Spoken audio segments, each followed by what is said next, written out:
So let's talk about Chad Mendes, Michael Bisping, their Twitter battle. All started from Chad Mendes commenting on an Instagram post from Tim Kennedy about his win over Bisping.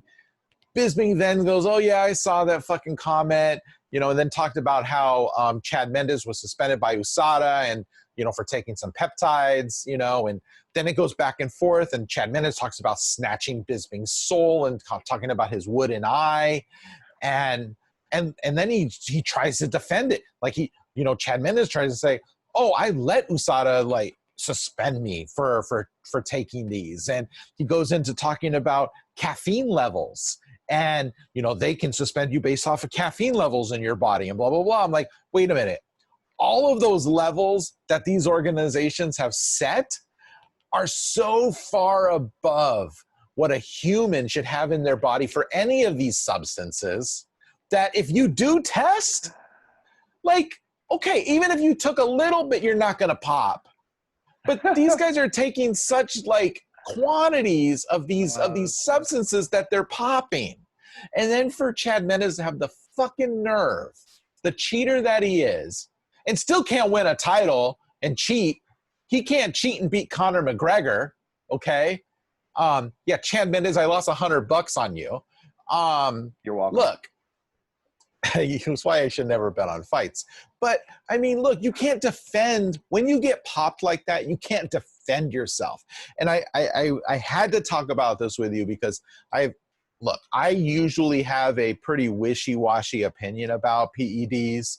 And, we've had this conversation where I'm like, look, in certain sports, I feel it's okay. We had the Lance Armstrong conversation where I'm like, look, if everybody's doing it and you're not actually physically hurting anybody, I think you're okay to do some things, maybe not others. But when it comes to football, combat sports in general, you can't take stuff because you could kill somebody. Yeah. I don't know. I mean, I'm on Bisping's side on this one. I don't know the numbers, so I only know it from you just bringing it up. But if the caffeine or whatever the hell it was that high in his system to be that far above what they consider abnormal, then, dude, you earned your suspension. Congratulations. You earned it. Yeah. Just live it out. Just go, yep, I got suspended. I did it. Be done with it. Yeah.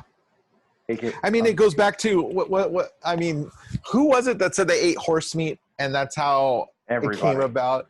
Everybody, right? I mean, from Overeem to everybody else. Look, we'll just say I ate some horse meat and had some steroids in it. Probably come on, dude. Yeah, I mean, look, at the end of the day, guy's a cheater.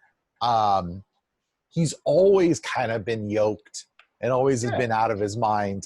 Bigger than he probably should be for that division. I mean, he was built like a muscle-bound fire hydrant.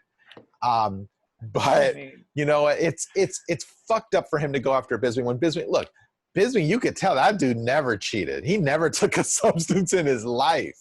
I mean, we hope not. We don't have proof of that. We don't have any proof of that. But look, I mean, if you had to judge someone based on their physical prowess and their physical nature, I've been in the room with both of those guys. Chad Mendes, like I said, just looked like a muscle-bound freak, whereas Bisping looked like an average dude. Like just an average dude. And I have a lot of respect for Michael, and I know he's a good dude, and he doesn't say things unless he really means it, and if he really wants it out there. So good on him for calling out another cheater, Chad Mendes. Yeah, I agree with you.